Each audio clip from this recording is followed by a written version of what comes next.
Point out. Hello there fellow modelers, Steve here, and today's video is the completion of two of me group builds, how far I've got with some of the kits that I've got going and some acquisitions that I've got. So first of all we'll start off with, I'll get a cup of coffee first. This was me Helldiver that I did for Aaron Newland's community build, which actually ended last year, but I've only just finished it, but it doesn't really matter anyway. And this was a blast from the past for me, because I remember doing this when I was a kid. Now I can't remember if it was the first model I made, because I can't remember what that was, but I did it possibly when I was about 11 or 12, because the kit actually come out. You can see the well, you can't see it now because it's put together. The mould said I think it's Leslie Hornby or something, 1973, 74.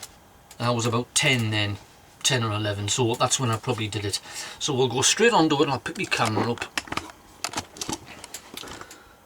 And there it is.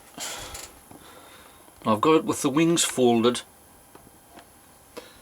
as though it's coming up from the hanger deck, and straight away. And what I've did with this, which is, this is the drawback of it.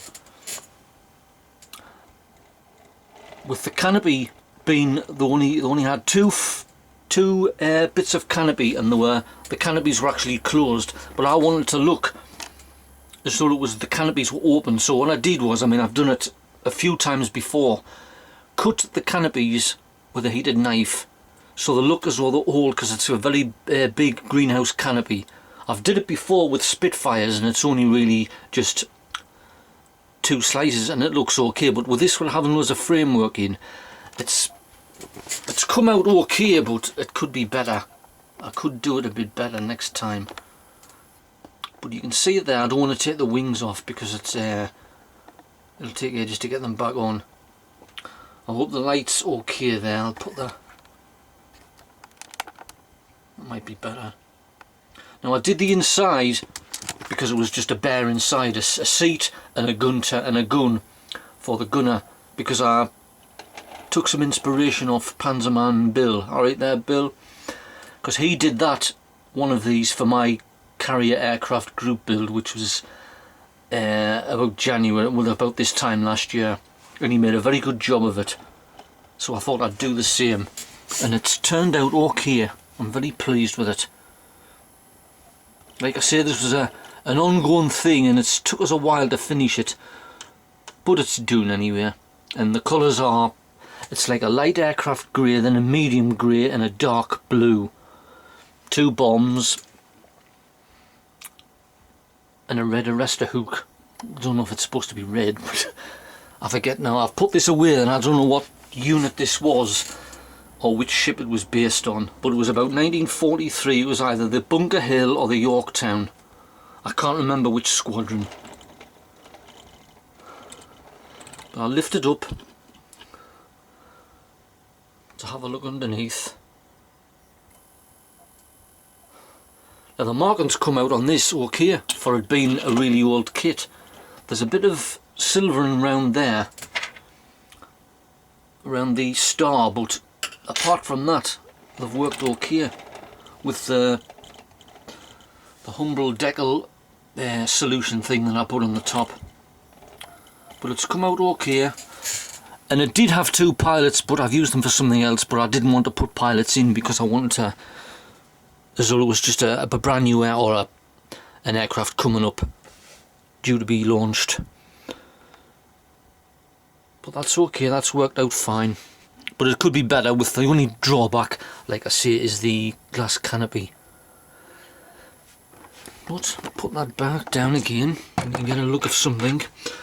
Now this one is for, this is me MiG 27, which was originally for Speedy 197's 1970s Jets group build, which started in October last year, but due to commitments he couldn't finish it.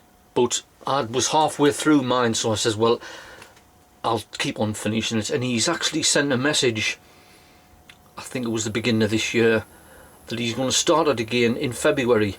And I sent him a message back, and I tell him that I was halfway through with mine. It was due to the painting stage, and says if I haven't got anything on, I might join it again. But this is the one that I did for his Jets group build, a MiG 27 Flogger.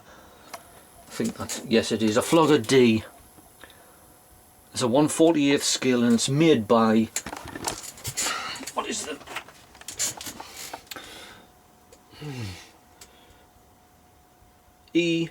ESCI Ertel. I've never heard of them. This was a very good kit to make. I had no fit issues with it. Everything went on. I used a little bit of filler on the joins, but apart from that it went on okay. Now I'll lift it up, show you underneath. I don't know what they are. It's got two now I don't know what type of missiles they are. 2 bombs and 2 fuel tanks, and it has got a fuel tank in the middle, but I've left it off because it wouldn't fit in with the missiles. And I've put it on the base that I've used, pardon me, a few times with a ladder on, and actually it didn't come with a pilot, so, but I've got some detail in the cockpit. See if I can zoom in a bit, and it has got a cockpit decal for it in there, but you can't see it.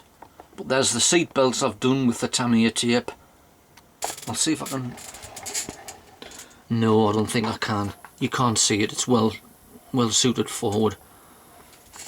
Now these markings went on okay. There's a bit of silvering around the 26, but the red star is fine, and they were only in the water about 2 or 3 seconds and they were lifting off.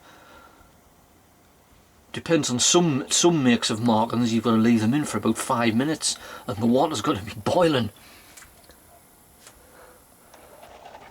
But that was a very nice build, that. Now I've never made a Russian aircraft for years now, but I've got a few in my stash and it's inspired us to build some more. Now looking at this, it reminds me a lot of the General Dynamics F111. Both swing wing, the undercarriage is roughly the same, and the nose shape. I don't know whether they come out at the same time or whether this was inspired by the F111, because they tended to copy off a lot of American designs, the Russians,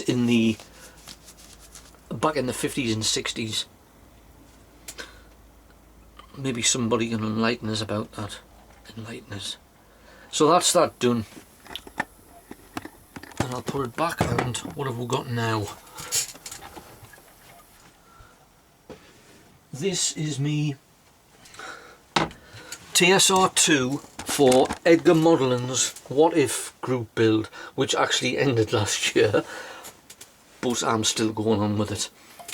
Now this is a what if the TSR2 had actually went into service with the RAF and the Labour government hadn't cancelled it, and it had actually replaced the Vulcan, and it was still in service around the time of the Falklands War in 1982, and this bombed the airfield at Port Stanley. Now I've got the bottom camouflage, the bottom colour is on, which is like it's a dark sea grey, and the top camouflage is overall light aircraft grey with dark green. Now I've got a book on the TSR2 that I got from Telford last year, and there's lots of what if camouflage schemes on there, and I've put the inspiration in it's got 2 pylons on each side, one for fuel tank, one for bombs, and I've got the bombs and the fuel tank all done, and there's the bomb bay in there, which has been modified a bit because it was meant to carry just a big atom bomb type of thing. And the detail in the cockpit, which I've shown you on videos before, is very good now that I've got the glass on. And there's the other bits of glass. Where are they? There. and that's bits of the bomb bay doors and the undercarriage doors, which there is a lot of. And that's just at the paint. I'm just plodding on with that, I'm not rushing it, because if you rush it, it'll not be very good. And so we'll put that down, and that's ongoing at the moment. I don't know when I'll finish that. Right, the next one is for the Out of Your Comfort Zone group build, which is run by Russell Goslin and Hamilcar Barkos, Michael from Germany. And I'm doing this, which is the Zundap K800 motorcycle with a STE1B sidecar NR28, whatever. Now this, well out of my comfort zone, it's far too small. Another cup of coffee. There's bits of it. This is actually the size of the engine, and it's absolutely tiny. And there's bits that actually go on there, which I've just painted this afternoon. This, you can see it on the end of the cocktail stick. It took all my patience to keep it in the tweezers with a firm grip but not too hard, otherwise it'll go ping and disappear and I'll never find it. And everything in it is just small. I've got all the stuff done here on the framework, and you can see how small it is. And I'm doing it in the North African camouflage. You had a choice of either North Africa or the Russian front. But I think that ends in about April. But I'm plodding on with that, and there's a lot of them. Well, there's a few that I've seen from other group builds doing this, and there's I think Panzerman Bill is doing the Tirpitz, and that looks good. And I was watching last night, Chance of North Wales Len, he's doing a British countryside scene with a canal barge and a miller's cottage and a windmill, and that looks absolutely brilliant. It's well out of what he normally do. He normally makes just Russian aircraft. Let me cut there. But he's doing that, and it's just, he's doing a really good job of it. What else? Just a few kits that I started myself that I'm plodding on with was this, which is a Junkers BF128. It's one of these what if things. It was just a little kit that I bought off eBay. Jet powered interceptor. Now I've done the underside, see if I can, with my airbrush, and it's worked out quite well. And I'm going to do it the top camouflage, which is, where is it? It's just meant to look like that. I'm going to try that with the airbrush as well, because it's plodding on. I mean, I've had the thing since last November, and that's the only time I've used it. I used it, I think it was a month ago. I tried it out, and I watered the paint down too thin. I put loads of thinners in, and it just went all over the place. I've got to try and get the paint mixture right, but it's coming along.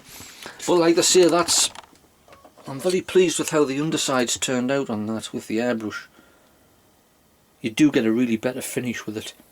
Sometimes you can disguise the brush marks if you're really good.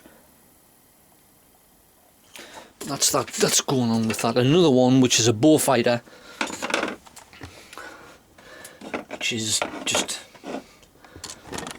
do it when I've got a bit spare time and I'm not doing anything else. And that's coming along alright. That's an old Frog model, but I'll give you a better look when it's a bit more, when there's some paint on. Now what else?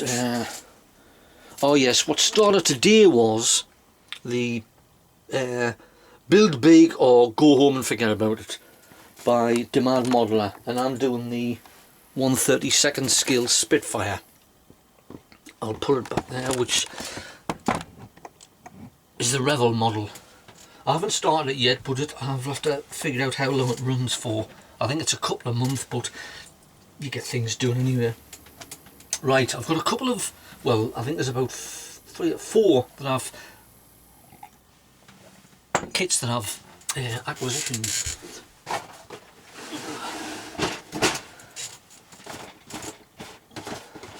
Now everybody seems to be building mosquitoes, so I thought, well, I've got to get myself one. So I got that, which is the Revell Mosquito Mark IV of the Royal Canadian Air Force. Because I've been watching Lenny and Alex doing their mosquitoes, but they're 124 scale, and it's an ongoing thing. Like he says, you can't rush it. But I mean, I always like the mosquito because I was watching 633 Squadron the other week on, I think it was 5 US here. So I ordered that and I got it. It would come the other day, I think. So I'll be looking forward to building that. Another one I got, which was this, the Republic F-105G Thunder Chief Wild Weasel, Vietnam era. They called it the Thud, I think. When I just spotted it and I said, it looks okay, I'll get that. And that's an Airfix kit, so it'll have bits that's hanging off the sprues, I think they are. But it's an interesting camouflage with a shark's mouth. And this one, which I picked up on eBay again, which is an odd one, I've never heard of this one before. Carrier aircraft, which is my favourite. It's an F-7U-3 Cutlass, which was around, I think, about the 1950s, and it didn't stop in service very long because it had a high rate of accidents, and it was a weird type aircraft. It was inspired by the Aradu aircraft company in Germany during the war, because it was tailless and it had a very high cockpit at the front for carrier landings. I don't think it actually, I'll have to research the history on it, but it never stopped in service for very long. But it was only really an interceptor. It didn't have the range to light afar from the carrier. It was just an interceptor, straight up, down again. Fuel capacity wasn't very big, a lot like the Lightning. But that's an interesting one. And this was made in 1953, which I don't know, the Marklands has got 2010 on, so that's when they were printed. I don't know whether it was reissued, but the mould is from 1953, which is even older than me. And it's got, when you look at it, the star and bar and the word Navy, they're actually highlighted, which I've never seen before, which is a bit odd. And it's actually got the name of the aircraft there, F-7U Cutlass, and it's actually got it on the box art itself. So I don't know whether they had it there or that was put on for Revell's purposes, I don't know. But that'll be an interesting thing to make. And this one, which I picked up at the Model Club the other week, so, one of the lads come in, he was selling some kits, and he had a Sherman from North African Marklands, this one that's in Afghanistan that they use for defusing bombs. It's got a big crane on the end. And this one, Airfix 148 de Havilland Sea Vixen. Now I've got the Frog one, 1/72 scale, but I've seen this and I said, oh, that looks alright. Now I know Chris of Chris and Alex Modelling, he built this for my carrier aircraft group build last year, and he said it was a wonderful aircraft, and there was two of the lads said that it was a really good kit to build, and I was looking at it and he says, do you want to buy it? Like, I says, oh, it's space really. And I left it on the bench, and I think it was about 20 minutes later I went back to it and he says, you're interested in that, aren't you? I says, aye. I says, how much do you want for it? He says, well, how much are you going to offer? I thought to myself, he says, I'll tell you what, I'll give it for 15 quid. I says, I'll take it. And I had a look on eBay when I come in the same night, and some of them were gone for 40 quid. So it was a bit of a bargain there. And you've got a choice of 1, 2, 3, 4 Marklands. I think when I do build it, I'll do the one that was from HMS Victorious, which is that one, I think. I'll have to look up which squadron was it. HMS Victorious, it was number 893, Naval Air Squadron, 1966. I don't know which one Chris made. Might have been the one HMS Eagle. But that'll be quite a good kit to make, and there's lots of detail in it. In the canopy, with the wings fully out or folded, whatever. So them is the kits that I've picked up. And that's my video done for today. I haven't done one for about, I think it was about 2 weeks, I think, the last time I did one. Just after New Year, I think.